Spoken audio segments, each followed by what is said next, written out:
Everyone, this is Adam Goldberg from Adam Goldberg Photography. In my tutorial today, we'll be discussing how to replace skies quickly and easily in Photoshop.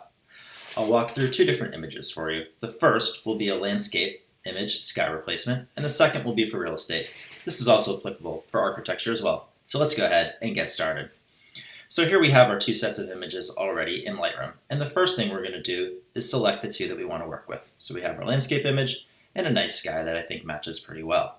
I'm going to open them both as layers in Photoshop, and to do that we right click, go to Edit In, and then go down to the bottom and open as layers in Photoshop. It shouldn't take too long for the images to load in Photoshop. And you'll note that I am using Photoshop 2017 and not 2018, and that's really because I found 2017 to be faster when working with layers, but this tutorial is applicable to Photoshop as well. Alright, so now that we have our images in Photoshop, the first thing I'm going to do is duplicate my landscape image. This is really my base image, and this is the one that we want to replace the sky from. So to do that, we can right click and click Duplicate Layer, and then click OK. There is a keyboard shortcut for that, which is Command J on a Mac. So now that we have our two landscape images, I'm going to move the top one down to the bottom. Just drag and click. And then I'm going to use this little eyeball here to turn it off. We may or may not be using this layer at a later time. So the next thing I want to do is make sure that the sky is in alignment with my landscape image. So to do that, I'm going to go back up here and click on my landscape at the top. And then change the opacity to 50%. So now I can see how the two images overlap with one another. I'm going to use my keyboard shortcut, Command minus, to zoom out. So that way now I can see the image as well as some of the surrounding area. And because I want to adjust the sky in terms of how it fits on the landscape image, I'm going to click on it and then go up here to the top and click Edit, look for your transform, and click Scale. And then I'll just move the sliders appropriately to the edge to make sure it fits there, and then move it up, and then move this up as well. You'll notice that there is some foreground in the sky image, and so we want to make sure that that doesn't encroach on the sky. So I'll move it down just a little bit more, and so I can see some of the clouds up here, and I think that that looks pretty good. So in order to lock that in place, you just click Enter, and now it's done. It's locked into place. Go back over on my right to my Layers panel, and I'll click on the top one for my landscape image and take my opacity back up to 100%. With that, we're now ready to replace the sky. To do that, we're going to go up to the top and click your Select button and scroll down to Select and Mask. We now have a funky looking screen with a funky looking scene. In the upper right hand corner you have your view over here, so let's go ahead and click that and click Overlay. You now have a bright red scene. Over on the left you have 5 options that Photoshop gives you in terms of how to manipulate this, and you already have the top one selected, which is the one that we're going to work with. And I would call this your big masking. You can adjust the size of it here by making it bigger or smaller, so this is going to be the size of your brush. You can adjust the hardness, spacing, and some other items as well. So I think that that is a good size to work with. And so what we're going to want to do is actually just paint in the area that we want to keep. So you can just start clicking, and Photoshop starts to fill it in and gets an idea of what you want to keep. So overall, this looks pretty good, and Photoshop did a nice job. However, you'll notice there's a few areas that it didn't really pick up. And so that's where we can go up here and click our Refine Edge brush tool. And again, you can adjust the size of it there. And then we'll just paint in some of these areas that it missed. And Photoshop learns as you kind of click along through here exactly what you want and how you want the scene to be. So there we go. I think that looks pretty good. So, but of course now we still have our bright red scene. So we're going to go back up to our view over here on the right, and we're going to click on Layers. And this gives us a good idea of really how the image is going to look once we're done. And overall, as you can see there, Photoshop did a pretty good job of replacing the sky. You have some edge detection and global refinements that you can make to the mask. You also have down here decontaminate colors. And the nice thing about that is that it helps with some of the brushes and trees. So you can decide whether or not you want to use that. Once we're done, we click OK. And we have our sky now completely replaced. And I think that looks pretty good and pretty natural. The sun's coming in from the right direction in terms of how the light is in the scene. That's definitely an important thing to think about as you choose which sky you want to replace. So with that, you can either make some more adjustments here, or you can go back in Lightroom and make some adjustments there. So that's my quick and simple way to replace a sky in a landscape photo. Let's try this again, but this time with a house. So I'm just going to go ahead and close that, and I'm not going to save it. All right, so here we are back in Lightroom. And again, we're going to want to select the two images that we want to work with. We'll then right-click, Edit, Open as layers in Photoshop.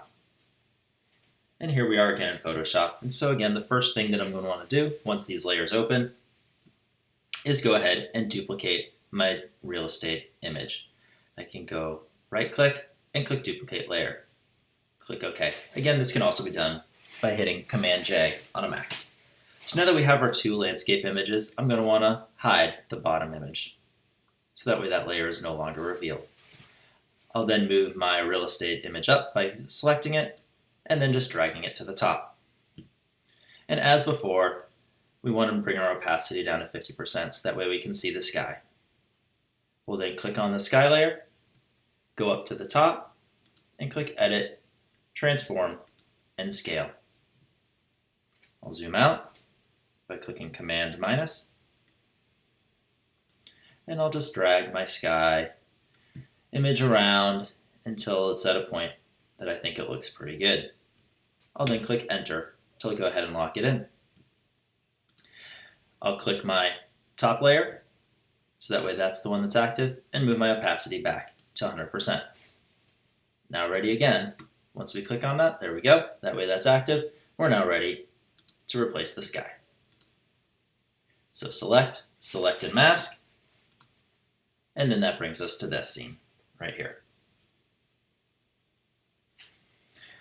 We'll go up to our view and click Overlay. Again, we have our bright red scene, and Photoshop has already selected the correct brush that we want to use to start painting in all the area that we want to keep.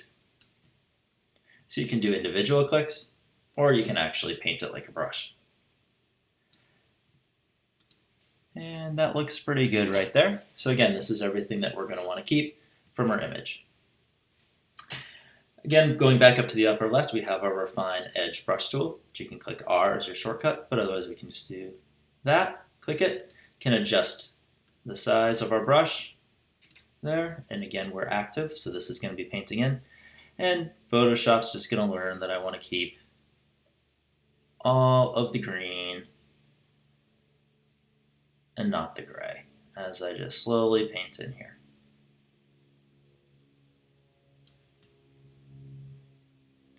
And I'm going to make my brush a little bit bigger just so we move a little faster here for the purposes of this tutorial. And again, you can take your time and be as deliberate and specific with this as you want to ensure that you get the masking that you're looking for.